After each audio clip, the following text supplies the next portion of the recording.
જે ઘરના દીવાનખાનામાં સાસુ અને જમાય, સસરો અને વહુ, પતિ અને પત્ની, મા અને દીકરો, બાપ અને દીકરી એક હિંડોળે બેસીને એક સાથે કોઈ રસપૂર્વકની સિરિયલ પૂરા આદરથી માણી શકે, તે નાગરનું ઘર હોઈ શકે.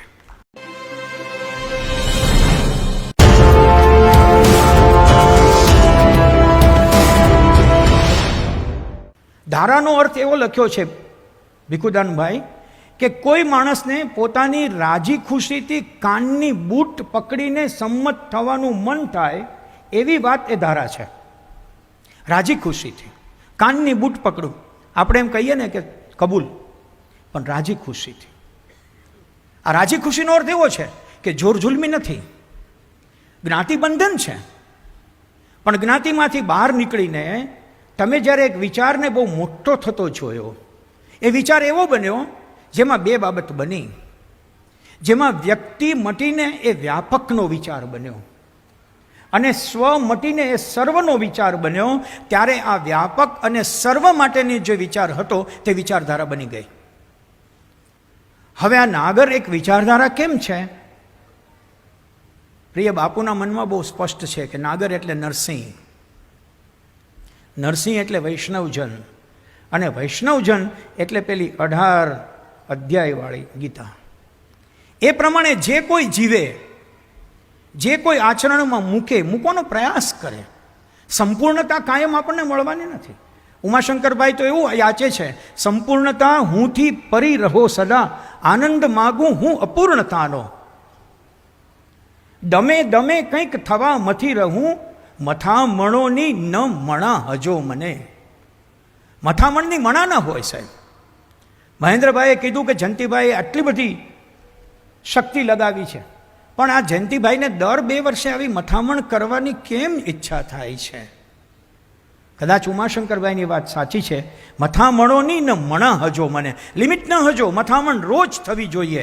અને મથામણ થશે તો મથવાનું થશે, મથવાનું થશે તો મંથન થશે, અને મંથન થશે તો કદાચ નવનીત એમાંથી સર્જી શકાશે. આ લાંબી એક યાત્રા છે. મને એવું લાગ્યું છે કે નાગર એ સીમિત શબ્દો જો લઈએ તો જ્ઞાતિ હોઈ શકે, પણ જો નરસિંહના એક આકાશ તરીકે લઈએ તો એ વિચારધારા હોઈ શકે. સંકીર્ણતા જેમાં આવે, સંકુલતા જેમાં આવે, બદ્ધતા જેમાં આવે, તે જ્ઞાતિ એ નાગર હોય તો પણ તે નાગર રહી શકતો નથી.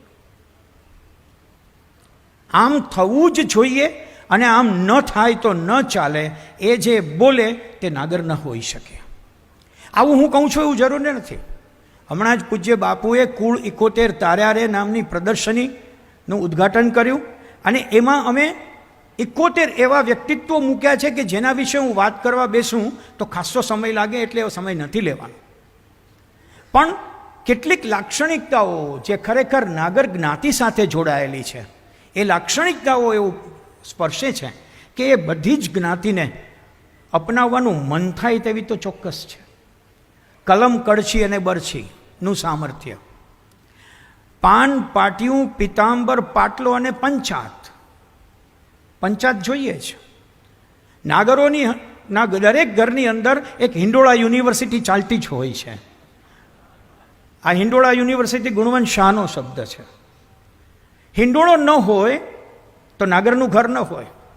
બાપુ પતિ પત્ની બંનેને હિંડોળે બેસવા જોઈએ, અને એમાં એકને જોશથી હિંડોળો ચાલે તે ગમે અને બીજાને ન ચાલે તે ગમે, તો એ ઘરમાં 2 હિંડોળા હોય. ભેગા બેસાય ત્યાં સુધી ભેગા બેસે, અને પછી સામસામા પણ બેસીને જીવન વિતાવે. આ પાટિયું, પાટલો, પંચાત, આ બધા જે અમારા પંચકાર છે, કલમ, કડછી અને બરછી છે. આજે આપને આશ્ચર્ય થશે સાહેબ, માનાર્થે પત્નીનું નામ ન લેવાય તો ન લેવાય. એવા કેટલાય ગૃહસ્થો છે કે જે પત્નીનું નામ જીવનભર ન લે. એ મહેશના મમ્મી કે મહેન્દ્રના મમ્મી એમ બોલે, પણ એનું નામ ન લે. જૂનાગઢના એવા નાગરો પણ મેં જોયા છે હેમંતભાઈ, કે જે બહુ મોટી ઉંમરે પણ બહાર જતી વખતે આઈએએસની પદવીવાળો માણસ ઘર છોડે ત્યારે પત્ની પાસે ખુરશી ઉપર બેસે અને પત્ની એની બંને આંખોની અંદર કાજળ બરાબર આંજે. એ કાજળ આંજવું એ ખાલી નાનપણમાં અહીંયા તીલા કરવાની વસ્તુ નથી. કાજળ હજુ પણ આંખમાં આંજવું એ પરંપરાનો એક ભાગ છે. હું કદાચ યાદી આપના સમક્ષ મૂકું તો જે ઘરના દીવાનખાનામાં સાસુ અને જમાય, સસરો અને વહુ, પતિ અને પત્ની, મા અને દીકરો, બાપ અને દીકરી એક હિંડોળે બેસીને એક સાથે કોઈ રસપૂર્વકની સિરિયલ પૂરા આદરથી માણી શકે તે નાગરનું ઘર હોઈ શકે. સ્ત્રી દાક્ષિણ્યમાં તો કોઈ પહોંચે નહીં. મારે નરસિંહની વાત એટલા માટે નથી કરવી કે એનું સામર્થ્ય તો બાપુ પાસે છે. કેટલું સામર્થ્ય! જ્યારે એને ઘરમાંથી કાઢી મૂકે તો પણ ભાભી પ્રત્યેનો એમનો લગાવ જરા પણ ઓછો ન થાય. સ્ત્રી દાક્ષિણ્ય એટલું હોય બાપુ કે અમારા ખિસ્સામાં કેટલા રૂપિયા હોય છે અથવા હોવા જોઈએ એની જાણ અમારી પત્નીઓને જ હોય છે. ચોરાઈ જાય તો ચોરને ખબર પડે ને નહીતર પત્નીને ખબર પડે. આ બધા જ લક્ષ્મીના વ્યવહારો જાળવનારી સ્ત્રીમાં સ્ત્રીનું સશક્તિકરણ. હમણાં જ બાપુ આપે કહ્યું કે પુષ્પા આઈ, જે કાળો સાડલો, બાપુએ તો યાદ અપાવ્યું કે મારી પહેલી કથા જૂનાગઢની પહેલી કથા પુષ્પાબેને કરાવી હતી શિશુ મંગલની અંદર. આ પુષ્પા આઈ એ વખતે વિમેન એમ્પાવરમેન્ટનો કોઈ ધ્વજ નહોતો ફરક્યો. ત્યારે બેટી બચાવો ક્યારે કહેવું ન પડે સાહેબ. આ કહેવું પડે છે એનો અર્થ એવો છે કે આખો સમાજ નાગર વિચારધારાથી દૂર જઈ રહ્યો છે. અમારે તો દીકરી આવે તો ઘી ગોળના અને ઘી કેળાના લાડુ પીરસાય એવો અમારો સમાજ. અમારો સમાજ કહું છું ત્યારે અહીંયા બેઠેલા સૌનો કહું છું, દરેકે દરેક વૈષ્ણવજનનો કહું છું, દરેકે દરેક નરસિંહજનનો કહું છું. અને મને ચોક્કસ એમ કહેવા દો કે જાહેર પ્રસંગોની અંદર પતિ અને પત્ની જોડે બેસીને જમે. ભાગ ન પડે બહેનો બહેનો પહેલાં ભાઈઓ ભાઈઓ પછી, એવો ભાગ ન પડે. એક સાથે આવે, એક સાથે જમે, એક સાથે બેસે. મારે અતિશયોક્તિ સાથે કહેવું હોય તો કહેવાય કે માત્ર નાગર વિચારધારાના ઘરના દીવાનખાનામાં જ સ્ત્રીઓ બેસી શકે છે અને દલીલો કરી શકે છે, ઝઘડો કરી શકે છે. હવે આ બધું કોને ન ગમે? અને જેને ગમે તે અપનાવે તો એને જ્ઞાતિથી નાગર ન કહેવાય, જીવન વ્યવહારથી ચોક્કસ નાગર કહેવાય.